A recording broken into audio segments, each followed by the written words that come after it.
কার কাছ থেকে কিনছো? সৌরভের কাছ থেকে। কত দিয়ে কিনছো? 2200 টাকা। কবে কিনছো? পরশু দিন। পরশুদিন। না কালকে? এটাই- মোবাইল গেছিলাম যে ও ট্যাঙ্কি দুইটা, তো একটা ট্যাঙ্কি বেচবো। হুম। বেচবো আমার কইছে যে ট্যাঙ্কি বেচম কত?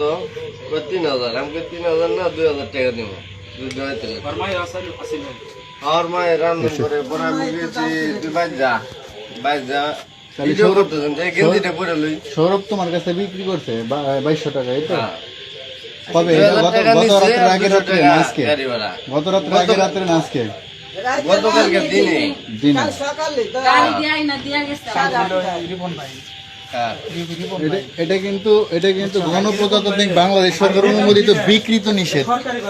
এটা কিন্তু সরকারি। এটা যখন দিয়ে গেছে না, এটা কিন্তু বিক্রি করা বিক্রি করতে পারবো না। এটা কিন্তু সরকার থেকে আমি নিজে অ্যাপ্লাই করে